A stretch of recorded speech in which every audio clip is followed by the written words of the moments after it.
नमस्कार, बहुत बहुत स्वागत है आप सभी का। आप देख रहे हैं एनएमएफ न्यूज, आपके साथ मैं हूं नमता चौधरी।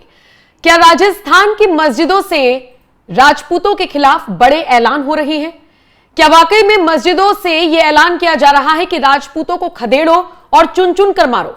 आखिर इसके पीछे की सच्चाई क्या है? आज इसी पर चर्चा करने की कोशिश करेंगे, आप तक पूरा मामला पहुंचाने की भी कोशिश करेंगे। मेरे साथ मेरे वरिष्ठ सहयोगी पंकज प्रसून जुड़े हुए हैं। पंकज जी, कई ऐसे वीडियो सोशल मीडिया पर वायरल हैं जिनमें लोग देखे जा सकते हैं, पुलिस वाले देखे जा सकते हैं। मस्जिदों के अंदर से ऐलान किया जा रहा है राजपूतों को लेकर, लेकिन तथ्यात्मक तौर पर यह खबर मुझे कहीं मिली नहीं। हां, कुछ जगहों पर सोशल मीडिया के जरिए पोस्ट किए गए हैं और वहां पर यह लिखा गया है कि चूंकि एक राजपूत लड़के की हत्या हुई है, शायद यह पूरा मामला है, और उसके बाद मस्जिदों से कहा गया है कि मुसलमान तुम चूड़ी पहनकर मत बैठो। नहीं नहीं, ऐसी बात नहीं है। पूरे राजस्थान की यह घटना नहीं है, ये सिर्फ जैसलमेर जिले के एक गांव बासन पानी गांव है, वहां पे एक घटना हुई है और मैं घटना डिटेल्स में बताता हूं हुआ क्या है। ठीक। ये जो बासन पानी गांव है, ये भाटी राजपूतों का पुश्तैनी गांव है। कहा यह जाता है कि जो भाटी राजपूत हैं यहीं से निकल के गए थे। और वहां क्या होता है कि जब भी कोई भाटी राजपूत कोई बहुत बहादुरी का काम करता है तो उसकी याद में एक छतरी बनाया जाता है। छतरी मतलब कि समझिए कि वहां एक चबूतरा टाइप का बनाया जाता है और उसके ऊपर एक स्ट्रक्चर खड़ा किया जाता है एक सम्मान में। ठीक। तो हुआ क्या है कि झुंझारजी महाराज एक थे। क्या हुआ था कि जब राजवाड़े थे उस वक्त, तो बीकानेर और जैसलमेर रियासतों के बीच एक युद्ध लड़ा गया था और उस युद्ध में जैसलमेर रियासत की जीत हुई थी और झुंझारजी महाराज उस वक्त वहां के राजा थे। ठीक है। तो उनकी याद में एक वहां पे छतरी बनी हुई थी, ऑलरेडी बनी हुई थी। ये जो देख रहे हैं स्ट्रक्चर, इसी तरह की छतरियां होती है वहां पे। तो क्या हुआ था कि अब ये जो छतरी जर्जर हो गई थी, तो भाटी राजपूतों ने कहा कि इस जर्जर छतरी को हम फिर से पुनर्निर्माण कराएंगे और इसे थोड़ा भव्य बनाएंगे। अच्छा। अब जब ये काम कर रहे थे, ये बहुत पहले की बात है, ये छतरी वगैरह पहले से। अब उस गांव में क्या हुआ है ना बासनपानी में, कि मुसलमानों की संख्या बढ़ गई, राजपूत माइग्रेट कर गए हैं, तो वो अल्पसंख्यक हो गए हैं, बहुत कम घर बचे हैं और मुसलमान वहां बहुत सारे घर हैं। अब जब ये भाटी राजपूतों में जाकर जीर्णोद्धार कराना शुरू किया, तो गांव में किसी ने यह अफवाह फैला दिया कि हिंदू जो हैं मंदिर बनवा रहे हैं वहां पे। अच्छा।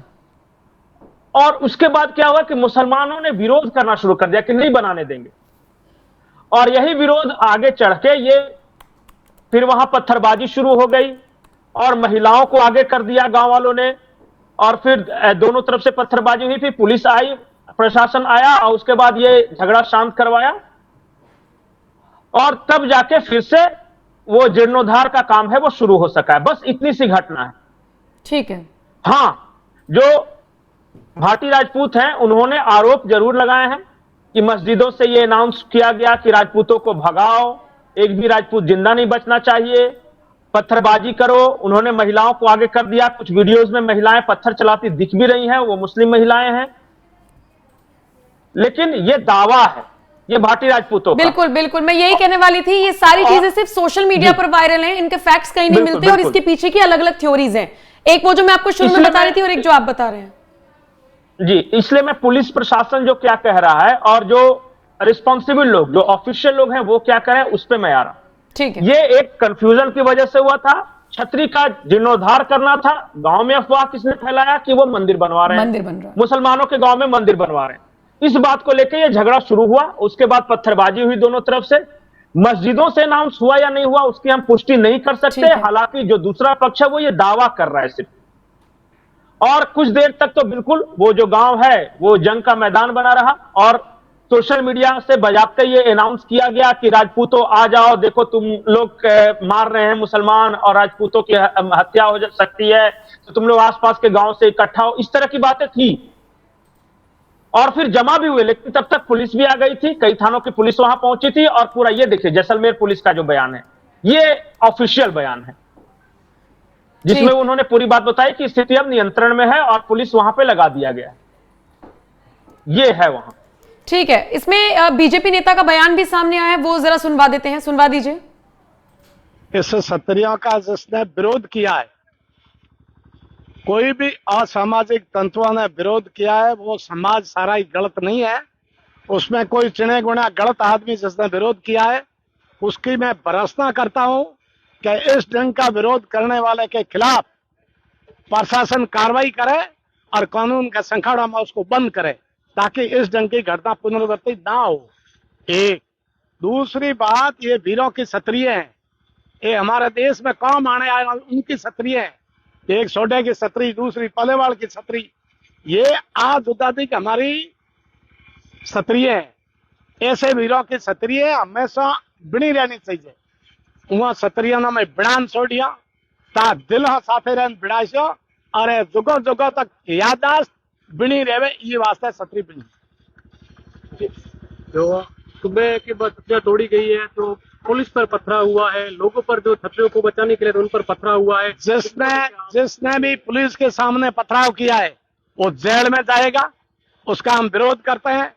और जो रोकने की चेष्टा करी है क्षत्रियों की, उसको भी छोड़ेंगे नहीं, किसी हालत में नहीं छोड़ेंगे। जी जान लगा के क्षत्रिय बिना के छोड़ेंगे।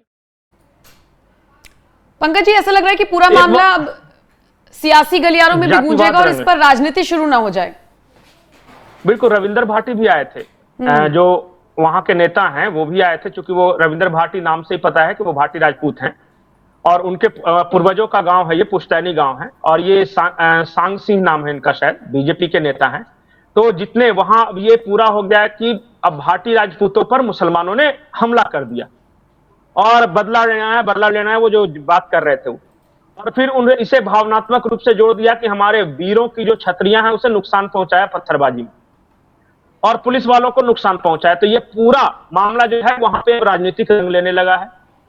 अब वो नेता अपने अपने तरह से अपने अपने वोट बैंक को वो कैटर करने के लिए आ रहे हैं और कई लोग इसे मरुधरा की आत्मा पर प्रहार है, तो राजपूतों वीरों को चुनौती है, तो ये सब ये जो है सोशल मीडिया पे ये सब लिख रहे हैं।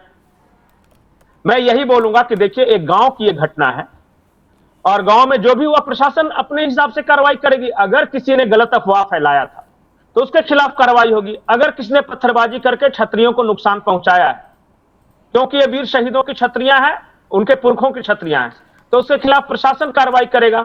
आप गाड़ियों के काफिलों को लेकर और वो नारे लगाते हुए कि राजपूत का तलवार खून मांगता है वगैरह, इस तरह की आप बात करते हुए अगर जाएंगे तो उससे वो भाईचारा भी खत्म होगा वहां का और माहौल भी खराब होगा। ठीक है। और फिर लोग क्या है कि एक दूसरे को उकसा भी रहे हैं। मैं देख रहा हूं कि एक पार्टी का नेता दूसरे पार्टी के नेता के बारे में क्या फतेह खान हरीश चौधरी या उमेद राम चौधरी इस पे कुछ लिखेंगे या बोलेंगे, यही सब कुछ चल रहा है वहां पे। एक दूसरे को ललकार भी रहे हैं, ये फलाना राजपूत नेता कुछ नहीं बोला तो फलाने ने कुछ नहीं बोला, पूर्वजों के ये सम्मान गिरवी रख दी, इस तरह की बातें वहां चल रही है। पर इसका कोई मतलब है नहीं। असली बात यह है कि प्रशासन ने यह पूरे मामले को कंट्रोल कर लिया है और छतरियों का पुनर्निर्माण फिर से शुरू हो गया है। ठीक है, तो कुल मिलाकर क्या मामला है, इसके पीछे की क्या क्या थ्योरी है, ये आपने समझ लिया। पुलिस का जो ऑफिशियल स्टेटमेंट है वो हमने आपको दिखा दिया। नेता इस पर क्या कह रहे हैं और कैसे राजनीतिकरण इस मुद्दे का किया जा रहा है, ये आपने देख लिया। फिलहाल शुक्रिया पंकज जी जुड़ने के लिए, तमाम जानकारी देने के लिए। बाकी आप इस खबर पर क्या राय रखते हैं जरूर बताइएगा और अपडेट्स के लिए बने रहिए एनएमएफ न्यूज के साथ। नमस्कार।